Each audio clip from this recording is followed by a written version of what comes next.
एक वीडियो अभी वायरल हुआ है। उस वीडियो में आप देख पा रहे होंगे गुलाम मोहम्मद साहब अल्लाह अकबर और हर हर महादेव के नारे बुलंद कर रहे हैं। गुलाम मोहम्मद मन से कहते हैं अल्लाह अकबर, सामने भीड़ कहती है हर हर महादेव। हर हर महादेव, अल्लाह अकबर, महादेव। ये वायरल कब हुआ?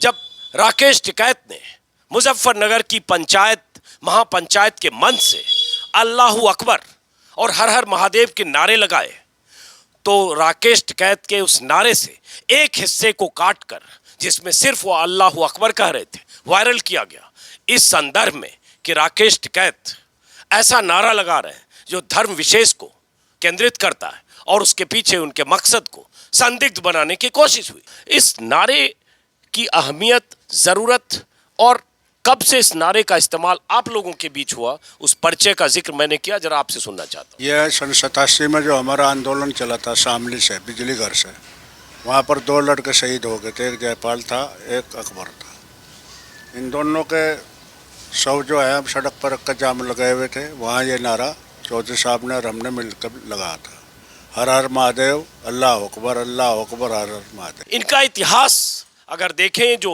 40 सालों का है, करीब करीब 27 साल तक महेंद्र सिंह टिकैत, जो सबसे बड़े किसान नेताओं में से एक रहे, राकेश टिकैत और नरेश टिकैत के पिता, उनके साथ 27 साल तक रहे, मंच का संचालन करते रहे और दोनों में बहुत अंतरंगता रही। उस रिश्ते में दरार आई 2013 के दंगों के बाद। तब तक महेंद्र सिंह टिकैत इस दुनिया से जा चुके थे, दंगे हुए, जाट मुस्लिम के बीच खाई चौड़ी हुई और उसके बाद गुलाम मोहम्मद साहब ने अलग रास्ता पकड़ा, अलग संगठन बनाया, जिस संगठन का नाम है भारतीय किसान मजदूर मंच। लेकिन बीते कुछ महीनों से जब किसान आंदोलन की ज़मीन मजबूत हुई, एक बार फिर हिंदू मुस्लिम एकता की बातें होने लगी, तो गुलाम मोहम्मद जौला एक बार फिर से दिखने लगे राकेश टिकैत और नरेश टिकैत के उस संगठन के मंच पर जिस संगठन से इन्होंने आज से 8 साल पहले नाता तोड़ लिया था। जितने भी हमारे धरने प्रदर्शन हुए हैं, सब में अल्लाह अकबर और हर हर महादेव का नारा गूंजता था। किसी ने कोई ऐतराज़ नहीं किया। अब कहे राकेश के कहने पर जो है कुछ कट्टर हिंदुओं का ऐतराज़ है, लेकिन उनका गलत है। हमने अल्लाह का भी नाम लिया है, हर हर महादेव का भी लिया है, दोनों ही शक्ति हैं, दोनों को पूछते हैं लोग। तो ये वो कट्टर हैं, वो जो अल्लाह से चिढ़ते हैं, उन्हें भूल है इस बात के अल्लाह भी वही है, हर हर महादेव भी वही है। एक दिलचस्प बात ये भी है कि जिस दिन 5 तारीख को 5 सितंबर को मुजफ्फरनगर की वो महापंचायत थी, ऐतिहासिक महापंचायत, उस मंच पर मैं भी था, मेरे वीडियो में आपने देखा होगा। गुलाम मोहम्मद जौला साहब भी उस मंच पर थे और नारा इन्हें लगाना था, लेकिन इनकी तबीयत खराब हुई, इसलिए इनकी जगह नारा राकेश टिकैत ने लगाया। ये सही है? किसी ने बताया मुझे। हाँ, ये जब हमारी तबीयत इतनी ज़्यादा ख़राब थी कि बोल नहीं सके, तो उन्होंने कहा, चौधरी साहब ने कहा, भाई चाचा हम तुम्हारा नारा हम लगा रहे, तुम्हारे से नहीं बोला जाता, तुम बैठ जाओ। तो उन्होंने अल्लाह अकबर हर हर महादेव का नारा दिया। यही नारा था जो मुझे देना था, वही उन्होंने दे दिया। उस पर ही ऐतराज़ हुआ। मैंने 17 में दिया है नारा, जब किसी को ऐतराज़ नहीं हुआ। 17 में मतलब 17 अगस्त को जो पंचायत थी उसमें मैंने नारा दिया था अल्लाह अकबर हर हर महादेव। उस टाइम किसी को कोई ऐतराज़ नहीं हुआ। राकेश के कहने से ऐतराज़ हुआ और उन्होंने उसकी पुष्टि भी कर दी कि भाई हमारा तो नारा है, चलता रहेगा आखिर तक, हम एक हैं, हमें कोई फाड़ नहीं सकता।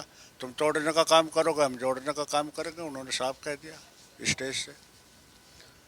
ये गुलाम मोहम्मद जौला साहब ने जो नारे लगाए 17 अगस्त को, जिसका वीडियो वायरल हुआ है, और उसके बाद 5 सितंबर का जिक्र जो जौला साहब ने किया, एक चीज़ समझना चाहूँगा कि आप जैसे कह रहे हैं 1987 से ये नारे लगते रहे हैं महेंद्र सिंह टिकैत की सभाओं में, उसका जिक्र राकेश टिकैत ने भी उस दिन किया, लेकिन 2013 के बाद से ये ऐसी न सभाएं हुई, न ऐसे नारे लगे एक मन से हर हर महादेव और अल्लाह अकबर। इस 7 साल 8 साल के गैप के बाद, जिसमें आपसी रिश्तों में खटास रही, खाई रही, जाट मुस्लिम में विभेद रहा, इस बीते कुछ दिनों में क्या बदला जौला साहब, जिसमें ये नारा अपने सिसोली में लगाया और उसके बाद राकेश टिकैत ने मंच पर लगाया? ये 8 साल का जो हमारा आपस में खाई लोगों ने लगाई थी, वो पट गई है। अब इनको चिढ़ होगी इस बात को, तो फिर एक होगी। तो अब हम फिर एक हैं, उसी तरह से जैसे सन 87 से थे 11 तक, 14 13 तक, उसी तरह से उससे भी ज़्यादा मजबूत हो गए हैं। हिंदू मुसलमान जो है एक हैं, ये हमें कोई पाड़ नहीं सकता। तो क्यों एक है, जरा ये समझाइए थोड़ा खुल के। इसलिए है कि भाई ये तो भाजपा की चाल थी, इन्होंने पैसा देकर लोगों को जो है झगड़ा करा दिया। जैसा संजीव बालियान हमें बताते हैं कि झगड़े के ये चलाने वाले गुलाम मोहम्मद हैं, उमेश मलिक भी कहते हैं। मैं उनसे एक जवाब देता हूँ कि कुटबी गांव जो जिसके जन्म है उसकी मुश्किल से 4,000 की आबादी है, यहाँ 50,000 की आबादी है।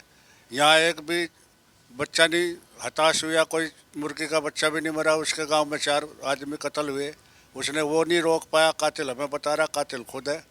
और इस भाजपा के रंग में ये MLA MP बन गए, गांव का चौकीदार भी बनाने को तैयार नहीं। इनको कोई क्या क्या हैसियत है इनकी। ये हमें जो है हमारा एडवर्टाइज करते हैं, बड़ा अच्छी बात है। उमेश मलिक जी ये कहते हैं हमें कातिलों के सरदार, स्टेज पे कोई बुलाए फलाना ढिकना। इन्हें गांव में नहीं बढ़ने देते, जाट हमारा स्वागत करते हैं लोग। अब इन्हें शर्म नहीं आती इस बात से कि तुम्हें तो तुम्हारी बिरादरी गांव में नहीं घुसन देती और उनका स्वागत करते हैं। ये जो भाईचारा हुआ है और ये जो माना अगर जाए कि जाट मुस्लिम के बीच या हिंदू मुस्लिम के बीच जो खाई चौड़ी हुई, जो नफरत की दीवार खड़ी हुई, जो दंगों ने एक दोनों के बीच एक फासला बनाया, वो फासला कुछ मिट रहा है क्या जौला साहब, या सिर्फ मंचों से ये नारे लग रहे हैं? बिल्कुल साफ है जी, धरती से भी यही बात है। ये हमारा जो आंदोलन चल रहा है 9-10 महीने से, इसमें जब किसान पर जो है राकेश जी को जो है पुलिस ने उसका मंच उखाड़ा, उसे उठाया, गिरफ्तार करने की कोशिश करी, तो किसानों की बात पर जो है रोने के बाद में 29 तारीख में जनवरी को बहुत बड़ी पंचायत हुई, महापंचायत। उसमें हमारे गिले शिकवे ख़त्म होकर हम एक हो गए थे। जैसा पहले थे वैसे ही अब हो गए। अभी नहीं भाजपा वालों को दिख रहा थारी ज़मीन खिसक गई, तुम अब उस कामयाबी को कर नहीं सकते, झगड़ा नहीं करा सकते, तो इसलिए ये चिढ़ रहे बेचारे, चिड़े हुए कर रहे हैं। जौला साहब पर भी कई आरोप शायद बीजेपी नेताओं ने लगाए हैं। वो लगा रहे कि झगड़ा कराने वाले यही हैं, पर मेरा इसमें ये कहना है जो मेरे पर आरोप लगा रहे हैं वो अपने गांव में कत्ल नहीं रोक सके। मेरे गांव में झगड़ा नहीं हुआ। इसका जो सबूत ये है कि मैं अगर झगड़ा कराता तो अपने गांव से कराता। राशिद अजीम है मेरा नाम। तो आप लोग इस तरह के नारे में बिलीव करते हो, या उस दिन ऐसा लगा कि एक ऐसा माहौल है, इस बदले हुए माहौल में थोड़ा पैचअप करें इस रिश्ते को, नए सिरे से नया एक दौर है, इसलिए ऐसा नारा लगा? देखिए, दरअसल ये हमारा जो मुल्क है ये हिंदू मुस्लिम एकता के लिए पहले से फेमस है, और ये नारा कोई पहली बार ऐसा वो नहीं हुआ कि इस नारे की वजह से हम कोई राजनीतिक फ़ायदा उठाने के लिए हमारा किसान संयुक्त मोर्चे ने लगाया या बाबा गुलाम मोहम्मद जौला ने लगाया। ये तो एक हमारे अंदर से है। हिंदू मुस्लिम भाईचारा पहले से ही सभी यहाँ हमारे देशवासियों में पहले से कूट कूट के भरा है। बीच में ठीक है थोड़े से हालात ऐसे होते थे, तो सगे भाई में भी होता है, आपस में सगे भाई होते हैं, उसमें भी कभी कभी इंतशार हो जाता है, झगड़ा भी हो जाता है। इसका मतलब ये नहीं होता कि सारी उम्र के लिए वो दीवार खींच दी जाती है। क्यों एक हो गए? हिंदू मुस्लिम भाईचारे को एक रखने के लिए एक हो गए हैं, और इंशाअल्लाह ये नारा आज भी चल रहा है और आगे भी चलता रहेगा। अल्लाह अकबर, हर हर महादेव। और इसी के साथ चलाते हुए हम लोग आगे बढ़ेंगे, इस प्यार के पैगाम को आगे बढ़ाते रहेंगे और अपने इस मुल्क में अमन शांति कायम रखेंगे। और हिंदू मुस्लिम के जो बीच 2013 के दंगे में पार्टी गई थी, उसको एक करने की कोशिश है किसान संयुक्त मोर्चे के संगठन से। तो आज हम कंधे से कंधा मिला से जाट भाई और मुस्लिम भाई एक होकर के इस भाजपा सरकार को जड़ से ख़त्म करना चाहते हैं, लेकिन वो ख़त्म तब होगी जब हम वोट की चोट देंगे।